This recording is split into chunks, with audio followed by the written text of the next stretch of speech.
We have a keynote speaker, Judge Rex Marvis here. Come on, you can move that. Come on. He's not clapping. He's not clapping. That's right. He's going to provide some inspiration and some, again, clarity and direction for everybody. So here we go. We're going to get the rubber in the road here. So we've been spending 7 weeks. So this is really our 8th. They asked if there's an 8th adventure. That's graduation. And so we're going to celebrate everything that we've learned on this journey. And the journey has been from the day that they started to the wonderful future. We believe that all of the kids in here are heroes in the making.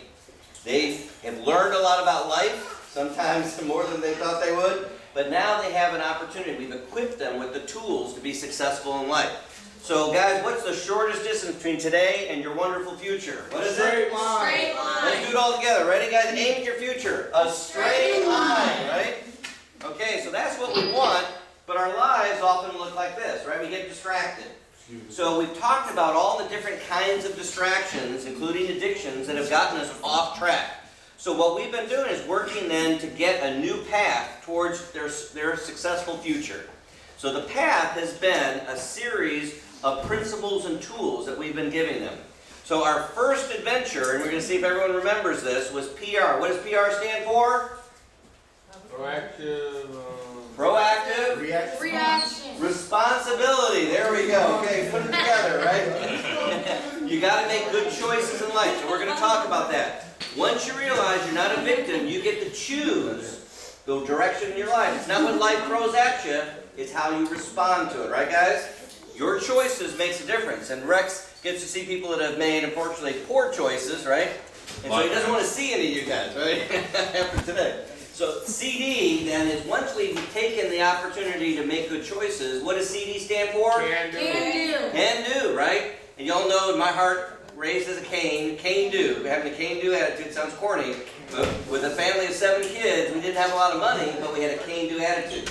So we overcame any obstacle there was to pursue being successful. And so then we're ready then for TD. Stands for what? Touchdown. Touchdown. You score a touchdown when you do what? Talent discovery. Talents discovered. Micah's got it right. You got to know your toolkit, right? You don't have to be like someone else. You just got to be the best you, right? So we help the kids with the Myers-Briggs discover some of the tools that they were naturally designed for. So we'll be talking about that. Once you know what your tools are, now you can set a vision for your life, right? So V stands for victory and vision. So everyone's going to share with you today a new vision, because if they have a stronger yes, they can say no to other things, right? It's easier to say no when you have a stronger yes, a greater yes. So once we know then where they're headed, the hardest thing in life is self-management. So what does 3T stand for? Time, temptations, and treasure. You got to manage your time, temptation, and treasure. Very good. So we'll talk about that. Once you're then managing yourself, you're ready to work with other people. So what does MR stand for? Meaningful relationship. Bina. Yeah, all right. Unfortunately, these days, toxic relationships or Jerry Springer with all the drama are things that you don't want to have in your life, right? You want to have healthy relationships, right? Win-win. We'll be talking about that. Once you know how to have good relationships, you're ready then for the epitome, which is TLC. What does that stand for? Team love collaboration. Teams love collaboration. Mike, you got it, right? Teamwork is where it's at, right? And we really worked as a team to learn these principles and to help each other, encourage each other along. So that's the path to success. You all are equipped. You all know the truth. You've got your journey guides where you've been taking all your notes in it. So you're going to take those with you today. That's your toolkit for life. So you'll know that if you have to look back at anything, you've got the information right there. So let's kind of quickly walk through what we learned here. Proactive responsibility was all about choosing not to be reactive, but to be what? Proactive. Proactive. Think before you do, right? If we think, we create freedom. And we want to have freedom. Freedom from temptations and distractions, to make the right choices based on the consequences, looking ahead to see if I do this, what's going to happen. Excuse me, getting choked up. So to make proactive decisions is what we practice in life. And Rex will share with you some stories. It's a lifelong journey about being proactive and not reacting based on our emotions, how people might tick us off, things that happen to you, right? Even day to day, our parents in here will know driving sometimes can be a real frustration. People are driving crazy these days, right? We don't want to react to it. We want to be safe in our driving. So one of the things we used as a model was an iceberg. Because the iceberg, the tip of the iceberg is what you see. But the mass of the iceberg is what's below the surface. Does anyone remember what percent of the iceberg is below the surface? Right here, right here. What you got? 95. Do you have 90%, 95%? That's the mass of the iceberg. Tony's really close there. He's got the key. But the key is, then that's where we adopt and really take ownership of principles and values. So in this case, we practice truth in our first adventure. And if you really value truth, that means honesty, integrity, balance, discernment, keeping promises is important to you. And if you practice it for how many days, guys? 30 days. It becomes a habit and it comes to the surface and you get then the fruit. People see that you're trustworthy. People see that they can count on you, right? That your word means something. And so we talked about in our class, one of our action plans was to go and apologize for a broken promise and restore that trust, right? So we have trust in our relationships. So an example of having then a can-do attitude is making sure that we can pursue our dreams by not letting anyone stop us. And this video was working last night. Let's see what's going on here. Ah! Don't you hate that and all of a sudden technology doesn't work? That is really frustrating. That should kick right in. All right, I'm gonna play it. Don't get frustrated. That's right. Don't react to it. Don't become reactive, all right? All right, we'll just make this run here. Good time, we started early.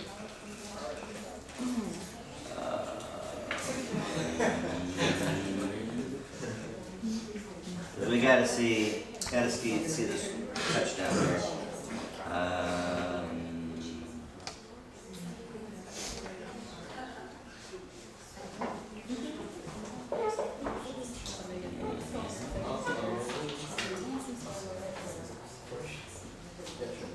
Here we go.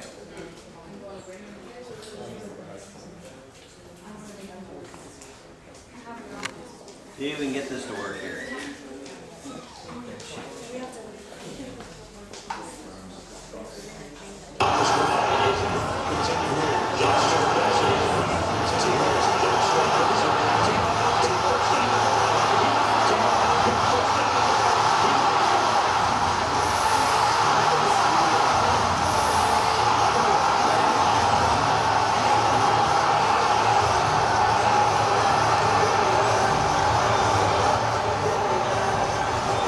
That is really frustrating.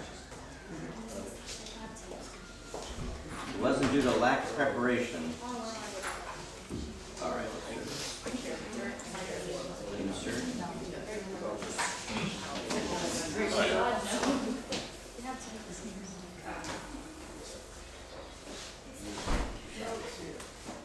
Right. That's series.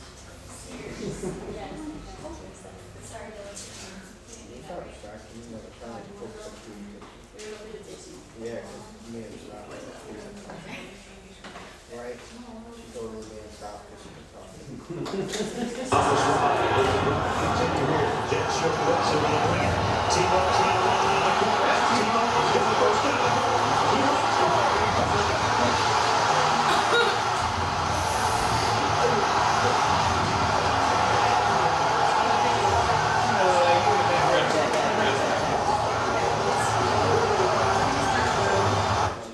All right, see if we can get this going for you guys. All right, so slideshow, current slide.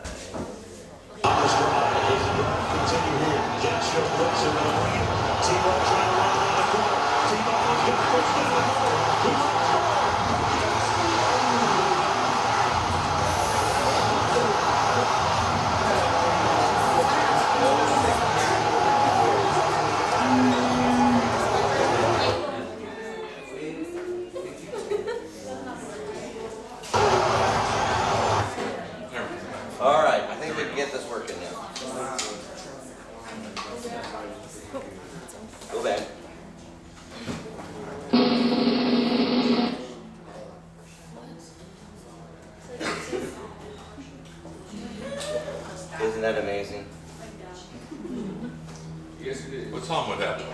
What's wrong with that?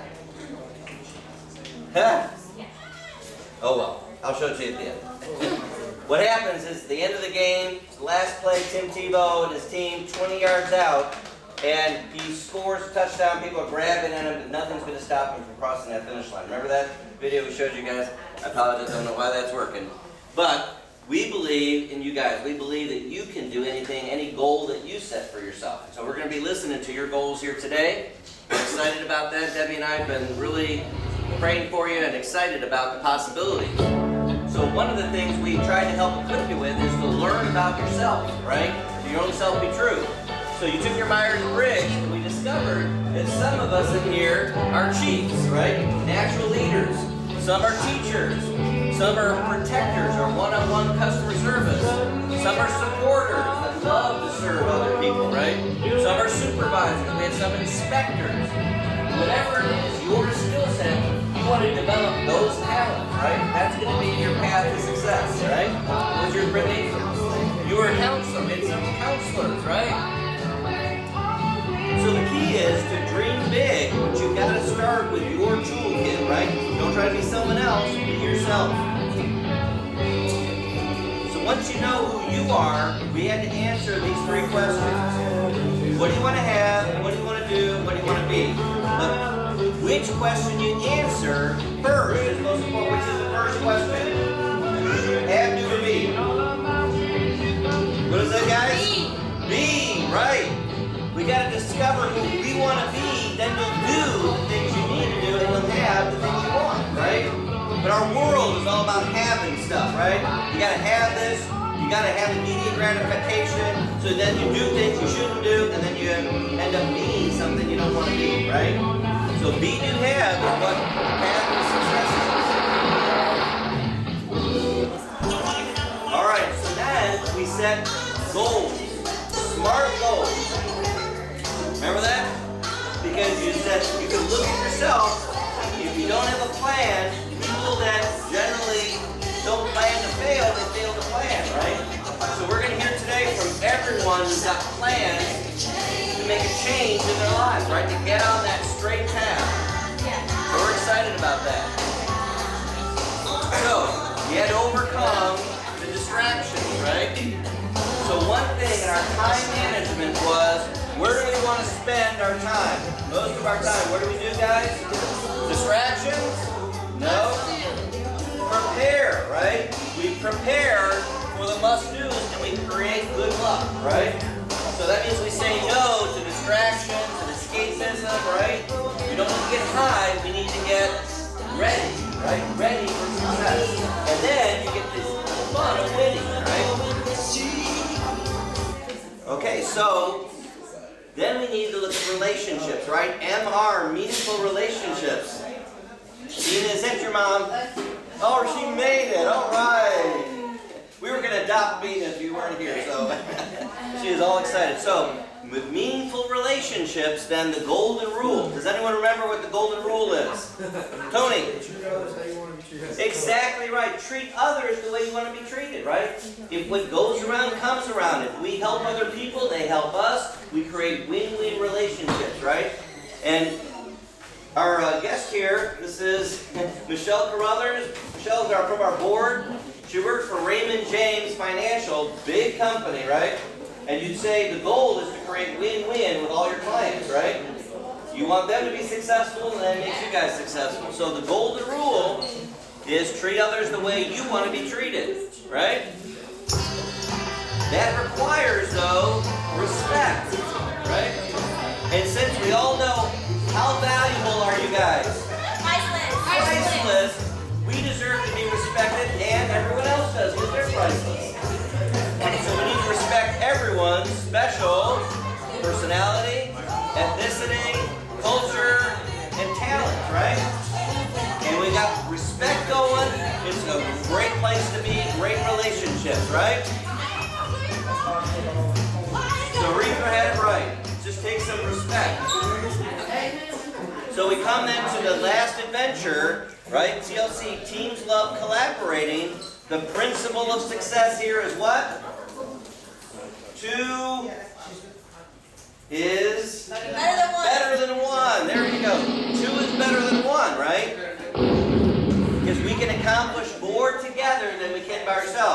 Now to prove it, we looked at some real facts, right? So here are some facts. Birds fly in a V, right? Why do they do that? Does anyone remember? Tony, do you remember that? Why do they fly in a V? Why do the birds fly in a V shape? Because the leader, like, is the most important, and then when, like... So the leader's out front. What is the leader doing for the rest? He's like leading the way. Right, he's cutting. It's aerodynamics. It's slipstreaming, right? So that lead bird is cutting the air resistance against the other birds. But a leader can't do it forever, so what happens? They switch out when they're tired. He falls back and the next one steps forward, Yeah, right? teamwork. The teamwork, they share. They can migrate long distances when one bird couldn't do it on their own, right?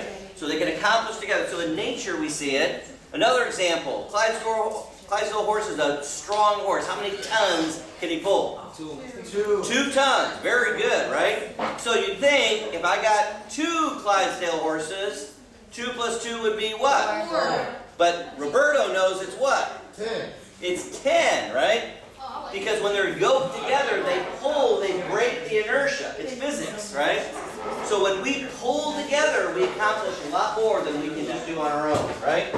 So again, 2 can resist what 1 can't. That's why there's strength in numbers. We help each other so we don't get pulled back into temptations, right guys? Right. So that is the teamwork. And this probably won't let them work either. Our little video on teamwork. Amazing. Just did it last night and it worked just fine. So, all right. So, anyways, we got the tools, we've got the principles. Now we're equipped and we're ready to go. So, like in the movies,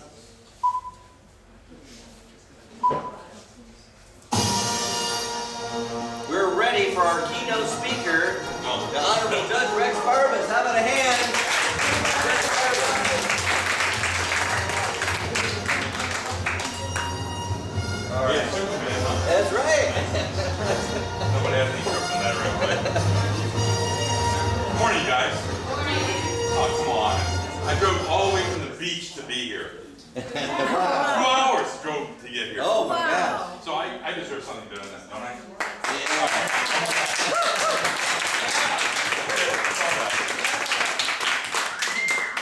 You already heard, my name is Rex Barbas. I grew up here in Tampa. I actually grew up in Ybor City on 16th Street. So, in case you think we all come from South Tampa, we all don't come from South Tampa. We all do, but, and I was going to, you do? You came from Ybor City?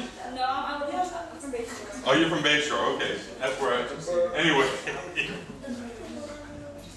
Contrary to popular belief among many judges, we do put on our pants, one leg at a time. I was going to demonstrate that, but I didn't think it was appropriate for me to take my pants off in here. So I won't do that, I'll take my coat off instead.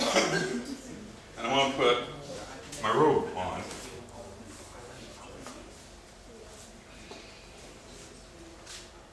As soon as I figure out how to do it. It's kind of like Superman in the cape, isn't it? Not quite. But what I'm trying to demonstrate here is we are like everybody else. And yes, the one question I'm always asked is, do I always wear a suit and tie underneath? And the answer is no. And I have worn shorts under my robes. I have worn t-shirts under my robes. And normally I wear a tie, but it's Saturday, so I'm not wearing a tie, but I am wearing my jeans. Casual. Very casual, right? I've been, when Jeff first called me, he asked me, he told me about the program. He says, go look on the program. And he says, you know, just tell them about times in your life when you had a choice to make and you made the right choice. And I thought to myself, I've never had that kind of problem. That's bullshit. I really have. A lot. Because when I started thinking about it, I went, man, I made a lot of choices in my life. Sometimes not all the best ones. For instance, when I first went to college, I went to college on a full scholarship. All right? All I had to do was maintain a 2.5 or better to maintain my scholarship. I made the mistake of going to school in New Orleans. And the drinking age was only 18 years old. Now I want you to know that first semester in law school, I had a fantastic time, but not my grades. I told you I had to maintain 2.5. What does 1F, 1C, and multiple D's amount to? Yeah, 1.0. 1.0. That was my first semester average. Not only did I lose my scholarship, but I was on academic probation. And my old man was saying, "You're coming home." Now, I was a what they call a zoology botany double major. And I really didn't, first of all, what happened was two things. One, I had the temptations, right? And I love to drink. I'm sorry. I don't love to drink as much now, but I loved to drink then. And drinking age was only 18, by the way, in New Orleans. You get an idea what it was like. The student union of the university used to have TGIF on Fridays. And as long as you had a student ID, in the quadrangle, they used to have barrels of beer. And you could drink as much as you wanted. All you had to have was your student ID. Oh yeah, it was very sick. And I had bad thing was, I had 7:30 in the morning Saturday classes. You know what my 7:30 in the morning Saturday class was? German. You know what my 8:30 in the morning Saturday class was? Calculus. Now, and I'm drinking Friday night, so guess what my grades were like in those two classes when I made them, which wasn't very often. So coming into the semester, I'm really frustrated. My old man's all over my ass. Excuse my French, but I'm sure you guys have heard it before. He wants me to come home. I don't want to come home. I'm not happy with what I'm studying. I'm not happy with anything, right? And I tell my roommate, hey, I'm splitting. And I literally packed my bag and I started to walk towards the bus station. I had enough money to get on a bus. He said, "Where are you going to go?" I said, "I don't give a shit. I'm just going to get wherever the next bus takes me. That's where I'm going. I'm getting out of here. I can't take this anymore." So Rod, he's still a friend of mine, went and found a friend of ours, who's one of the professors who happened to be one of our high school teachers who actually came to the same university to teach. And started the Head Start. He actually started the Head Start program in New Orleans. And they went and got me, came and found me at the bus station. And he talked. And he says, "Well, you know, what are you pissed off about?" "Well, I'm pissed off because I'm taking courses I don't want to be taking. I'm studying what I don't want to be studying. I want to be doing other things. My old man's all over me." He goes, "Well, whose life is it?"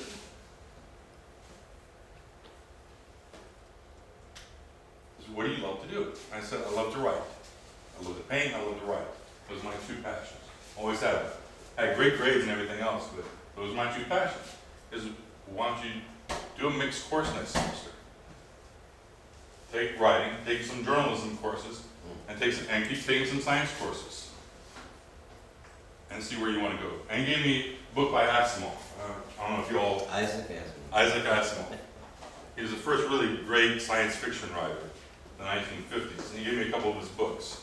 He goes, "Here's a scientist who wrote novels about outer space, when we were not in outer space yet." And he had me read the books. I started reading them, let's put it that way. And I came back, I convinced my father I really needed to come back and finish next semester. I didn't tell him what I was going to do. But I said, "I'll tell you what, if I don't get off academic probation, I'll come back."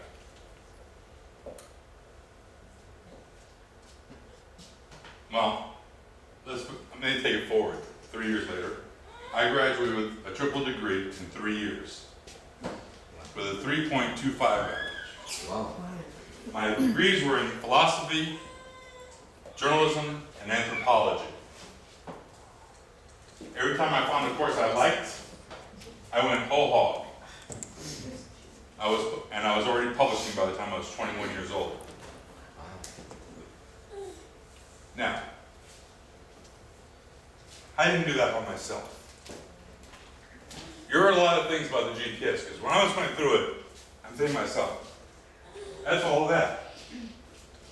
So I want you to tell me what parts of your GPS, that part of my story, and I want to tell you a couple more stories.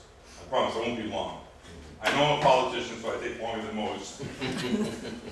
But what part of that story, I want to hear from you, what part of that story do you think relates to your GPS? What is it? Never mind. No, go ahead, what? Come on. You know, what? Come on, somebody, what? What's that? Yeah, what about it? The 3 T's, yes. And they were? Right. I was in, the temptation is, and we've all been there, right? Who here, including adults, hasn't wanted to go, I'm out of here? Right. You're being honest. The rest of them aren't. Because everybody's done that. Everybody. At some point in your life, you've gone, I don't want to be here. I'm getting out of here. I don't want to deal with this anymore. And the problem is, you got to deal with it. And I looked for my talents, right? My talents were in other areas than what I was trying to study. And what did I do with my time? And I just busted tail. Right? Now, let me go one step further. How the hell did you become an anthropology major, a philosophy major, and a journalism major? How did you end up a judge? Okay, second story. I'm getting ready to graduate from undergraduate school. I'm already publishing, which is very unusual as an undergraduate to be publishing publicly, right? And my father wanted me to go to law school. His comment was, if you can't be a doctor, please be a lawyer. Now you see the standards in life, right? You can't be a doctor, you can be a lawyer. It says, so you convinced me, I'll tell you what, I'll take the law school admissions test. I really didn't want to go to law school. I really didn't. All right? Well, I took the law school admissions test, and I intentionally tried not to do well. Because I was going to go to graduate school. Are you just waving at me? I saw the flag. I intentionally didn't do well. So I scored 413 out of 800 on the LSAT. I don't know how you can relate to the president. So I was pretty sure I wasn't going to get in because my GREs to get into graduate school were real good. And my LSAT was probably in the lower 10%. Okay? Well, anyway, I get a letter from the Dean of Admissions saying, based upon your grades and the fact that you are already publishing, we think you would be a great addition to our law school. So much for my own planning, right? So I go to law school. Now, fortunately, at that time, there were two of us in law school, Tim O'Brien and I, who were both journalists. Tim was what they call morning anchor at Channel 6 News in New Orleans, and he and I were friends. And he decided to go to law school, and we got together and we actually talked about, well, what are you going to do when you get out of law school? My ambition was, when I got out of law school, I'm going to go back and write. I'm going to be a specialist in law. And Tim had the same idea. Tim is already retired. He was much smarter than I. He graduated from law school and kept the same focus. He eventually became the CNN and the NBC correspondent to the Supreme Court. And he retired at the ripe old age of 58. Yeah. Great guy.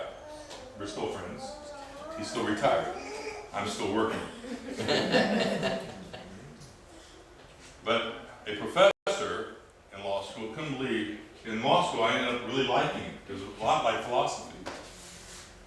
So I ended up 9th in my class out of 300 at the end of one semester. Wow. And my criminal law professor couldn't believe I didn't want to be a lawyer. I mean, let everybody know, I didn't want, one of those guys? You gotta be kidding. I don't want to be one of those guys. Right below doctor, right?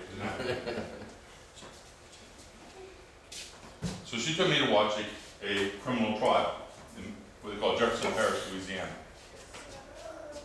And I sat there the first day. She took me to watch that trial. And I watched it, and I fell in love with it. I even went back the second day on my own to watch the end of the trial.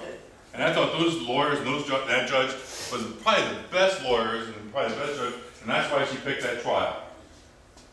And then when I became a lawyer, I saw what really good lawyers and what really good judges were like. But the day I graduated, I had a goal. And I told my mother this.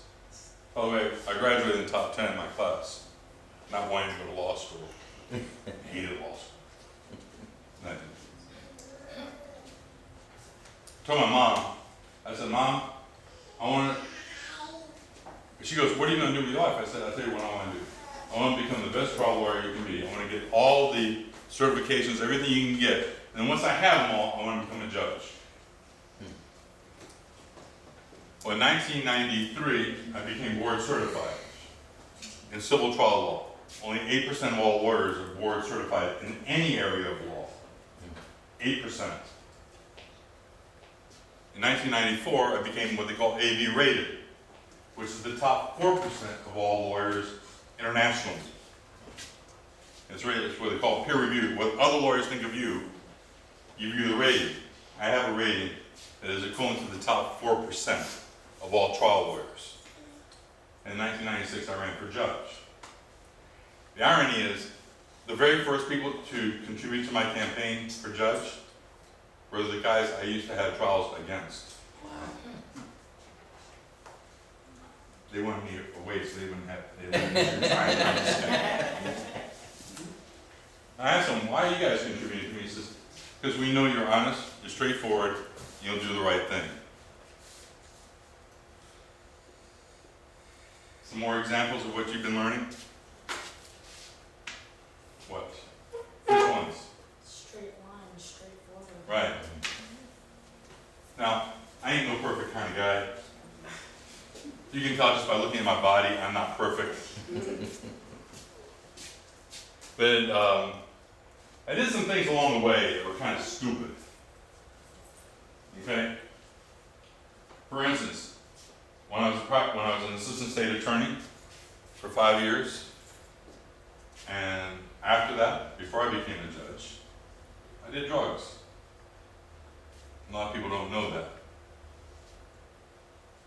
And some really good drugs. And I've readily admitted that over the years. And the reason I continue to admit it is to show people, if you really have a goal in mind, and somebody pointed this out along the way. Unfortunately, it was my ex-wife. It's one of the few pieces of good advice she gave me along the way, but every once in a while you get some good advice from your ex-boyfriends, girlfriends, wives, husbands, right? Right? Never mind.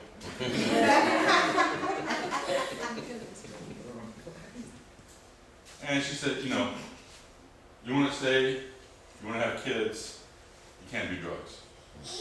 You do drugs, I'm not staying, you're not having any kids. And I really want to have kids, and I really don't want to be a judge. So, I had to make a choice, right?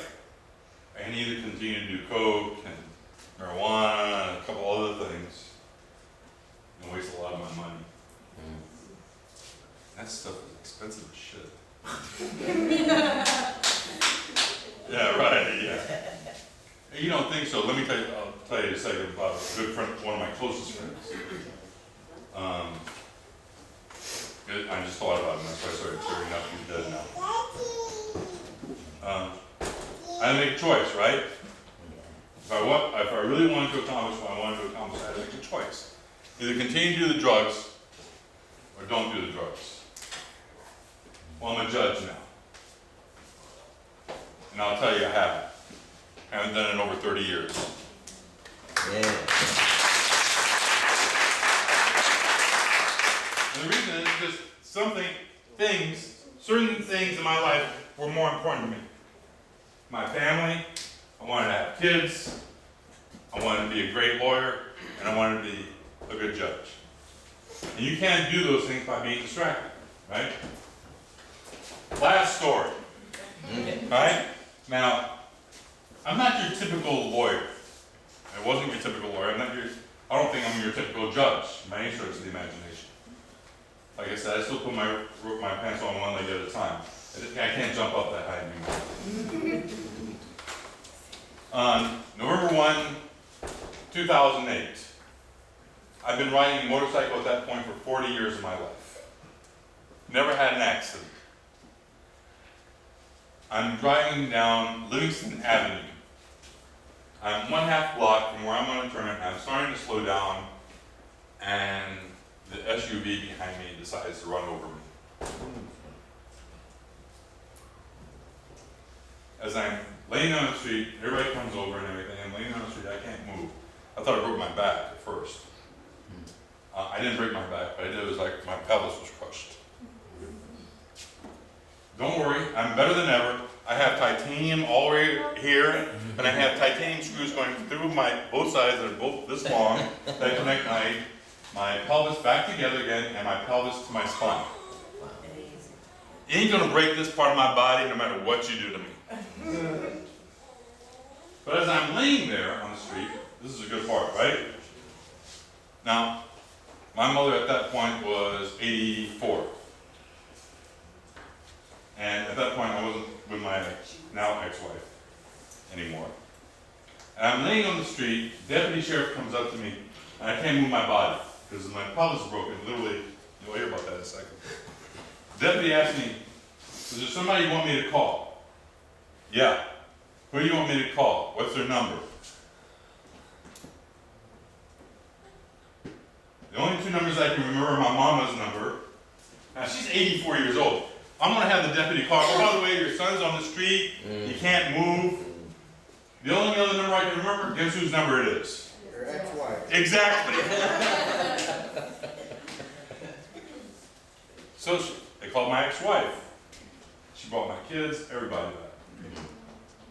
Now, I told you, crushed pelvis, right? You see me walking around normally now?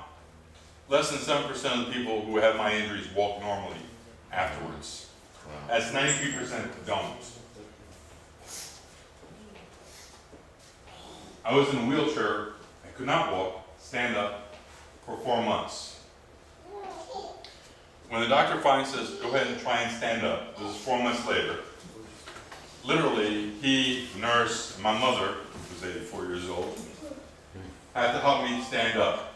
He goes, now what I want you to do for the next 30 days is just do that. Stand up next to your wheelchair. Use your wheelchair as a base. Okay? 30 days later, I go back to see the doctor, and he says, well, how'd it go? You've been standing up? Oh yeah, I've been standing up. I'm already walking around the block. I was supposed to be out of work for 14 months. I went back to work in 8 months. I got sick that first week. Physical therapist I went to, I continued physical therapy for a whole year. The physical therapist, he calls himself proactive. And I asked him when I first met him, I said, what does that mean? He says, if you don't do what I tell you to do, I don't want you as a patient. And he literally gets rid of patients. He was recommended to me by a physician friend of mine. And literally everything he said to do, I did. The best part was, every Sunday, while I was recuperating and trying to get better, and I couldn't walk or anything, both my brothers, their wives, my mother, my kids, all came every Sunday to have Sunday dinner with me. Every Sunday. I could not wipe myself during that period of time. I had to go live with my youngest brother, whose first chore at the end of every day, coming home from work, was to clean me.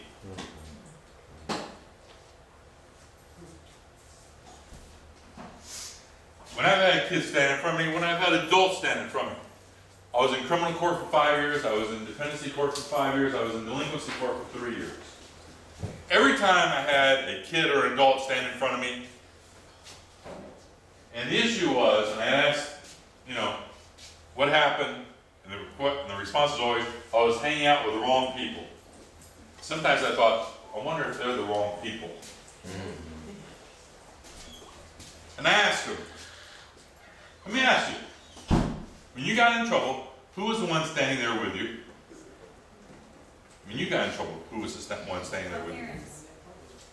Your family, right? Your parents. What is that about relationships? When I called my ex-wife and she came back, she was in Georgia. She drove back. And all my kids drove back. They were at her family reunion. She was my ex-wife at that point, right? What does that tell you about our relationship? Right. Because I didn't try and hurt her in the divorce. She didn't try and hurt me. The relationships you build today will support you, just like the foundation of a building. You all heard that before. But just like a foundation of a building, it will make a difference of where you go in the future. Teamwork? Let me tell you something. My whole family is a team. I get emotional because that's a year out of my life. And every few years, I need to take another vacation. A long one. So this last June, I had a heart attack. I did not know I was having a heart attack. I went to the hospital having another problem. And while I'm at the hospital, they go, oh, by the way, all your symptoms aren't related to that first issue. A lot of your symptoms are related to a heart attack you're having. And they say, oh, but we think it's a minor heart attack. So they do a splint, right? What do they call it, a splint? A stent. Splint, stent, what's the difference? I'm coming to the end of my story. I had called the hospital. I had called my friend, the doctor. He's the head of pediatric trauma at St. Joseph Hospital. He's what they call the attending physician. He's in charge of it. I asked him, when I was going there, he said, this is my symptoms. He said, go to the hospital, make sure you get in real quick. Nice to have good friends in high places. Yeah. I have a lot of friends in real low places. Believe me, when I grew up. You heard the song, right? Friends in low places. Never mind. Anyway, I went to the hospital. They told me I was having a minor heart attack. They take me in to do the angiogram and put the stent in, right? And somehow I fall asleep. You're not supposed to fall asleep during putting the stent in. But apparently something happened, because they put me completely under. And they bring me back to the emergency. They bring me back to my room. And I wake up, and you know what they're doing to me? They're shaving my chest. So 6 months ago, not 6 months ago, 5 months ago, I had open heart surgery on June 15th. All right? On September 15th, by the way, I was whitewater rafting on the Chautauqua with my brothers. Notice I said with my brothers?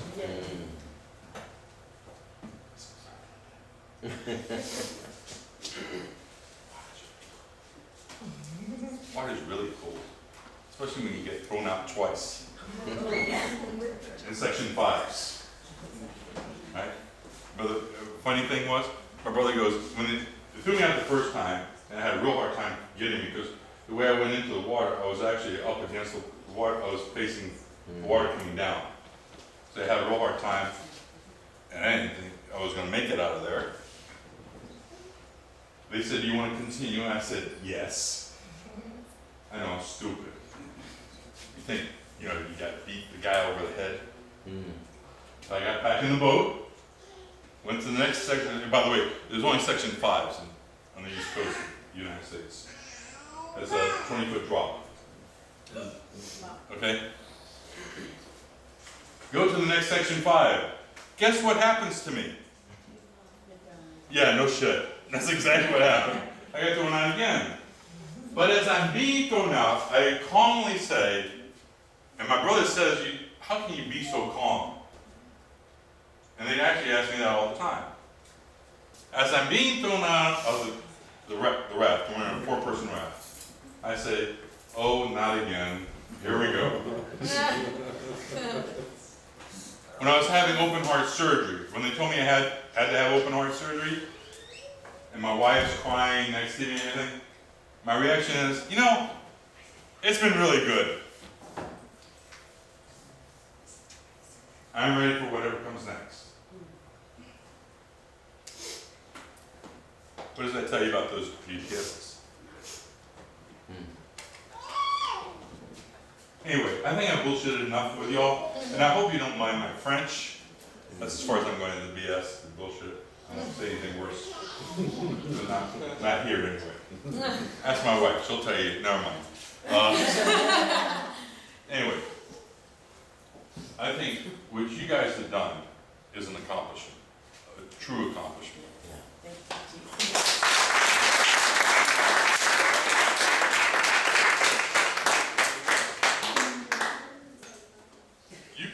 You have done what I did that first semester, making that decision from my first semester to my second semester. That's the decision you guys have done by completing the program. You made a decision. This is where I'm going to go forward. Now you got to follow through on it. Okay? All right. How about a hand? Thank you, Rex. Rex, we want to thank you for coming here. So we are giving you an honorary character GPS shirt to wear underneath your gown. Remind you of the principles that you had to learn the hard way that these guys are learning here in our program. And we have also your character GPS coffee mug to just remind you that every day that these guys were with you and you encourage them, and hopefully we're going to have a great program. If any of you ever want to come down, Yeah, we do. for real, no, seriously, if you want to come down to court, you want to watch me in court, you want to see juvenile court, you want to see a criminal court in action, Yeah. ask Jeff. He has my phone number, he has my private number. He'll give it to you, you call me, and I'll arrange for you to sit next to either myself or one of the other judges. Very cool. All right? Very cool. Thank you. That is all yours. There's your character GPS. Now, how about a hand again?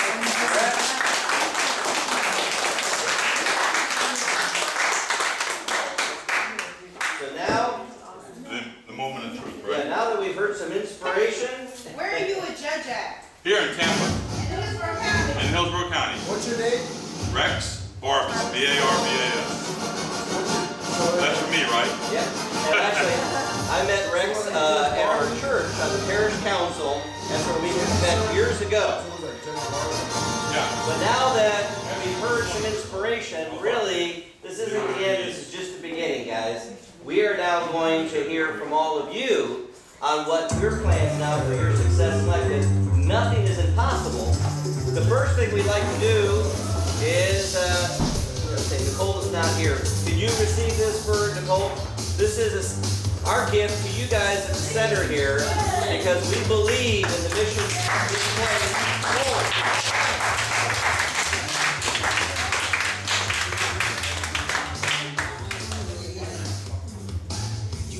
We want to thank you that we believe in the mission. What you're doing for these kids and the other two classes we've been here is outstanding. You guys are getting a second chance because of Nicole and her staff believe in you, and we believe in you too. So we thought this might be a great sign to put up there. How about a hand for your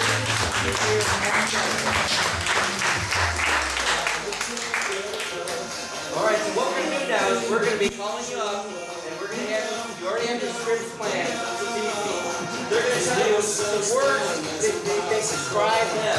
They learn about themselves, what they want to be, their SMART goals plan, and then the principles that they learn in this program. Okay, so I'm going to leave that up there. So our first person to come down here is Ellen. Ellen, come on down. Ellen, here is your certificate of completion of the Character GPS program. And we are giving you your challenge coin because you've taken the challenge to turn your life into a positive direction. How about a hand for that?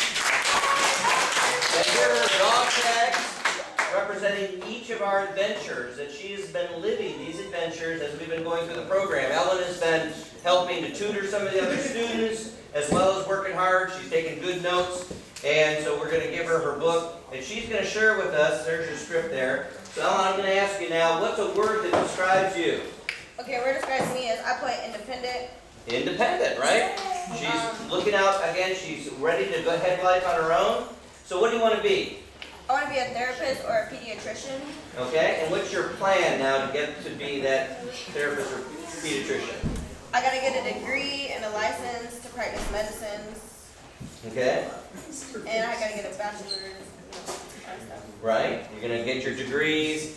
Okay, so bachelor's, probably be a doctor. You're gonna have to get a graduate, and you're gonna have to go to medical school, right? A lot of work there, but why do you want to do it? Why is it relevant to you? Cause like I like babies and I want to be able to help them. Cause like seeing a commercial on TV really gets to me. Cause like I care for babies and I don't want them. Like if I can help, then I want to be able to help them. So I can be like, yeah, I did that. That is really cool. How about a hand? That is great. So how long is that going to take you? That's a lot of work. 12 years. Well, this is the 12-year plan, all right? So we're going to get to keep up with Ellen, and we're going to see in 12 years, just like Rex Barbas had to go on that journey to become a judge, she's going to become an excellent doctor. So what's some principles that you learned in the program? Not to get distracted and to know to have a can-do attitude. Oh, I love that. That is great. So how about a hand for Ellen? We are officially using her job tag. One more thing. We remember you were keeping track of our reward chips every time they answered questions, helped out, and so on. And so we actually had a tie. And so Ellen is one of the people that tied. So we're going to give you a 2 is better than 1 plaque. You can choose which color you like. All right. How about a hand for Ellen? And the person that she tied with is Sabina. Sabina, where are you? Come on down. Where is she? Where is she?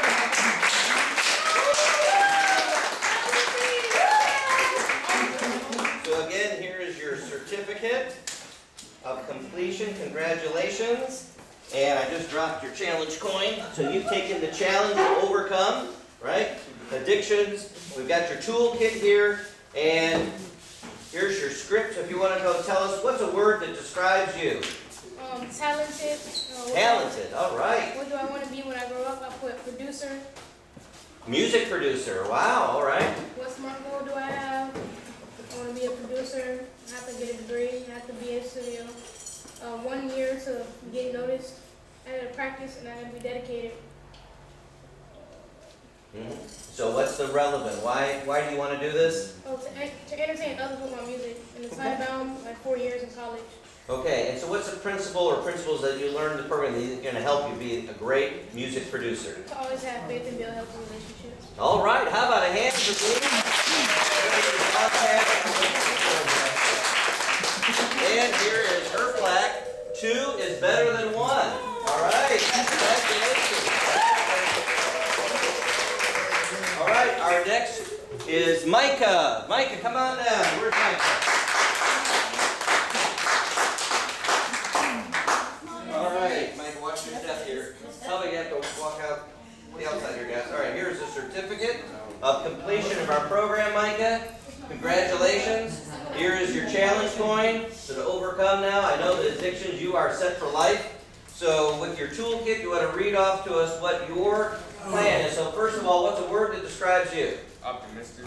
Optimistic. That's great. So what do you want to be? A cook. You want to be a cook. What kind of cook? A fine dining cook. A fine dining cook. Okay. So then what's the measure? How will you know that you've arrived? Getting hired by Right. A reputable restaurant. Okay. One of the best. Okay, good. And then what is your attainable steps? What are you going to do to get there? My first step is get a high school diploma. My second step is get culinary. Culinary degree. Great. So why is this relevant to you? What's your passion for cooking come from? I mean, it's like an inspiration from my uncle because he owns his own restaurant and stuff. There you go. Very cool. It's in the family. Okay. And so, how many years is that going to take you then to become this great cook? 6 years, 2 in high school and then 4 in college. And all right, in college culinary school. What's some principles you learned in the program? Meaningful relationship, because without a meaningful relationship, a healthy relationship, you really wouldn't get far at all. There you go. Congratulations. So we're going to give Micah a one more thing. We have a special award for the student that we feel not only did the best on their test scores, but participated in the class, was a leader to others, did some training like Ellen, and had the third highest chip total. So we call this the MVP because they've covered the whole bases. And I'll tell you, every time we came, we had a few guys that came and helped us set up and tear down. We had Gary and some others that were helping us. Micah was one of those. So in all the categories together, Micah is going to be our MVP. He's receiving the 7 Habits of Highly Effective People book. It's got principles like this.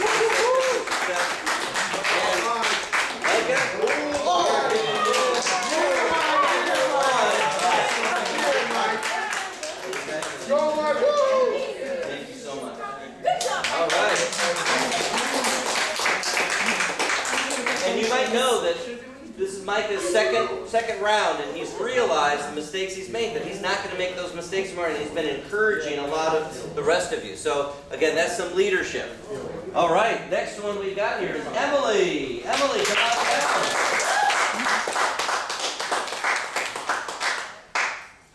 All right, Emily. Emily, here is your certificate of completion. You did a super job in our program, All-Time Adventures. And you have your challenge coin to remind you that you're overcoming, right? Those addictions, you'll never go back there again. And so here is your toolkit that has all the principles. And let's go ahead and talk about what's a word that describes you. Genuine and kind-hearted. I think that's very true. So what do you want to be, Emily? I want to be a registered nurse. Okay. And so let's talk about that. Being a registered nurse, how are you going to know that you've arrived? What is it going to take to get there? When I earn my degree and my RN certification. Okay. And why do you want to be a registered nurse? What's driving that passion? Relevant, yeah. You can read those again if you want. I love to help others and I have a big heart. You do have a big heart. In fact, her Myers-Briggs, she is an ISFJ. She's a heart provider, one-on-one. She loves to work with people. So that's the way she was designed. So she's finding her direction in life. So how long is this going to take you to get all the training and everything? About 4 years. Okay, so with 4 years, we're going to see Emily arrive. And what are some principles that helped you achieve this? What are some principles from our program? I have a can-do attitude. All right, we love that. Okay, so how about a hand for Emily? And she completed the program, so she gets a character GPS shirt to wear proudly, right? There you go. All right, next we got Gary. Gary, come on down here, Gary. Okay, walk around on the outside here. Gary, been a pleasure to have you in the program. Here is your official certificate. You made it through the whole program. And here's your challenge coin saying that you are taking the challenge to get on that straight line, right? So I've got your toolkit, and here is your script. So let's talk about what's a word that describes you, Gary? Optimistic. Optimistic, okay? Yeah. Certainly looking forward. So what would you like to be? A mechanic or an architect. Okay, so both of those are going to require some training. So how will you know that you've arrived? How will you know that you've reached that?